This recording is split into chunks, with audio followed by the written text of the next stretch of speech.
right, welcome to today's episode of Tomorrow's Leader, where we dive deep on all things leader related to leading yourself and leading others. I am John Laredo, your host.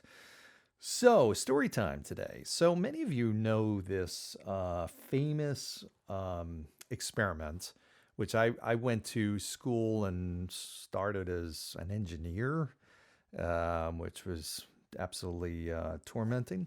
And I switched over to economics and business, and I minored in psychology. And I remember when I minored in psychology, I took a class and they went through this whole experiment. So, this is the famous experiment, which involved bringing people into a room where they were perceived to be randomly selected to either be what's called the student or the teacher.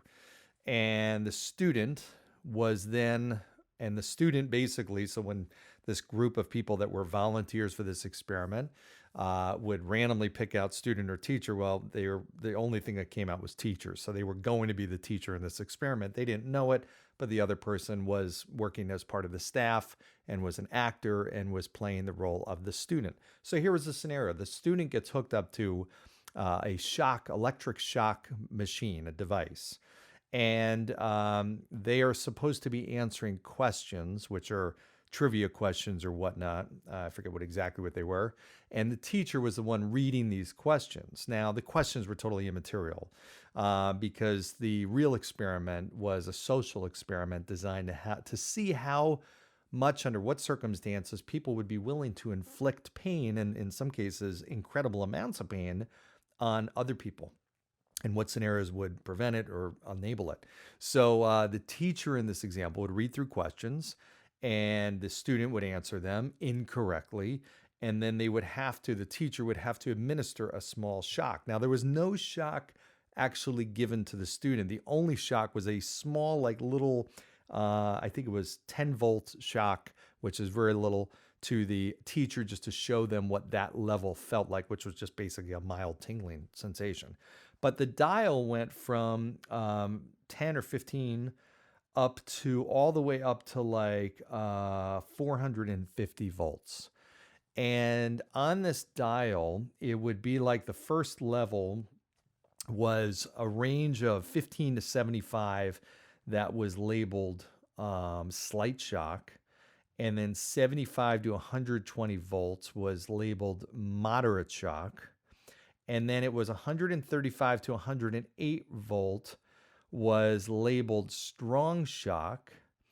And then the next few ranges were like very strong shock, intense shock, extreme intensity shock, all the way to where it says danger severe shock. And then the final range of 435 to 450 volts was just painted red and marked with triple X's.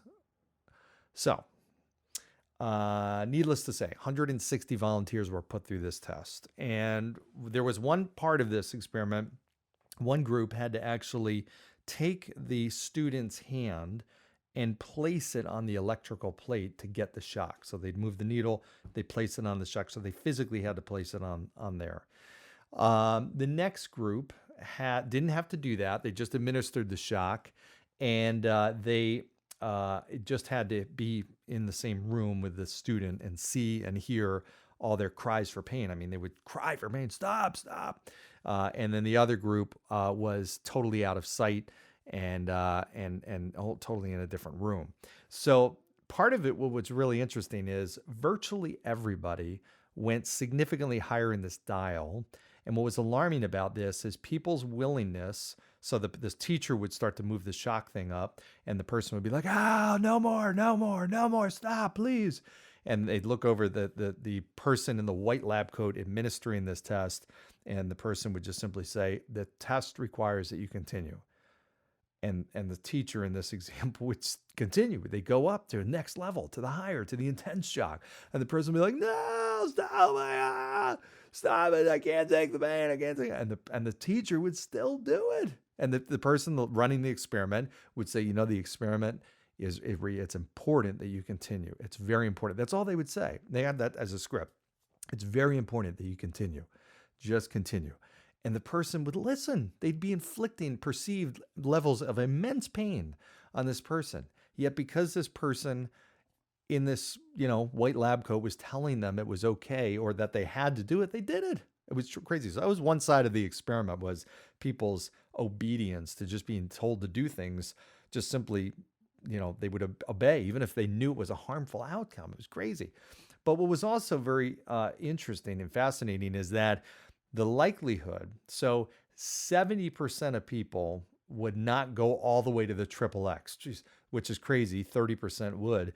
But 70% would not go all the way to the triple X or severe intense shock if they were required to put somebody's hand on the plate physically. Now that dropped to 60%. So they were a little more willing to do it if they didn't have to physically put their hand on the plate, but they were in the same room. Okay. Still, 60% said, no, I can't do it. And then that dropped all the way down to 35%. So 65% of people could go all the way to the end as long as the person wasn't in the room and they didn't have to see them or hear them. Wow. So think about that for a second. Okay. Here's the big takeaway. First of all, crazy experiment. Like, okay. I mean, people literally woke up the next day thinking they had possibly killed somebody. I mean, just a horrible, horrible social experiment. I mean, just crazy, but unbelievably eye-opening, right? Unbelievably eye-opening. Well, here's the interesting thing. And what does this have to do with leadership? Well, the lesson from this is that the further that we get away from seeing the actual pain that we cause, the more willing we are to do it. Okay, so, think about, as a leader, as your organization gets bigger, it becomes easier and easier in some cases to make decisions that negatively impact large groups of people.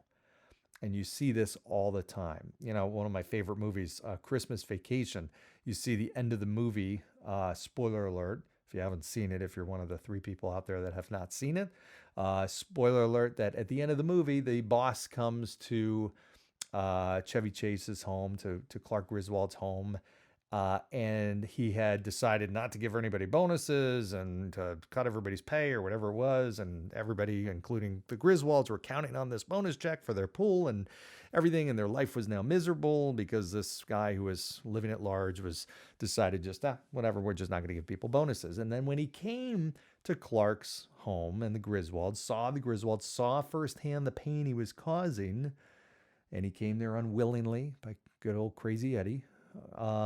What did he do? He changed his mind. He decided, you know what? I didn't realize the pain I was causing to good people like you. I'm going to give you bonuses. So, but in reality, that's not just movies, but in reality, as leaders, as our organizations grow, it does become a little easier if we are not there present and have the relationships with the people. It's easier to make those tough decisions, those painful decisions, the decisions that ultimately cause pain. And my point in saying this, and this is called abstraction, this is an issue that leaders face. They become a little sometimes less sensitive and empathetic when they are leading people or organizations they can't see or they are not around every single day. And one of the best things or most important things a leader can do is be aware of that and understand that. There's a rule called the Dunbar 150 rule, which is basically a rule that basically was a guideline many years ago with factories. And they found that, you couldn't really have a factory with more than 150 people in it because the person running the factory just didn't have the ability to maintain relationships with more than 150 people. It just became really not doable. At 150 or less, that person could run the factory and run a really good positive culture too. More than that, they couldn't do it. It was harder. It was really difficult. And it led to things like abstraction. So my message today is really just a heightened level of awareness for those of you, especially as leaders that are growing organizations. And I remember too, you think back, there were times when our organization became really big and we thought back, wow, remember when it was small and we were building it and it was just had a different feel. It was kind of like you're reminiscing about the good old days of that tight family core. How do you keep that feeling as your organization grows? I've seen some organizations do it masterfully as they've grown. They've somehow been able to keep that that culture the same. And it's because they've set out to do that. It didn't happen by accident. They were very deliberate. They wanted that feeling. They encouraged people to communicate, to give feedback. They reached out to their people. They did things that brought everybody together. They actually put that in their plans. They took strategic action and made decisions that enabled them to bring everybody together. It just didn't happen by accident. So leaders out there, if you're wondering, geez, as our organization has grown, it's becoming a little bit, more, it's less fun. It's less of a family culture. It's less of the culture, the old culture that we had. There are things you can do to bring that back, but it takes that deliberate action and conscious awareness to be able to do that. You've got to recognize that it's happening, or before it's happened, and set out to do the right things that are going to keep that culture nice and tight. So just a more of an awareness thing today for leaders to be aware, hey, this thing abstraction, be conscious of the fact as your organization grows or you move up in an organization. Maybe you're a mid-level manager, you're now a senior leader or global leader running huge divisions of a multi-billion-dollar company, which is fantastic. But at the same point, now your decisions impact that many more people. And it sometimes becomes a little easier to make those decisions that can be painful in some cases. Not that they're not right. Sometimes you got to make those harder right decisions, but it's something that's worth thinking about and just taking a moment to get the wheels turning a little bit. So in any event, hope that was helpful today. Of course, as always, appreciate your feedback and your comments and your ideas and your suggestions and all that kind of good stuff.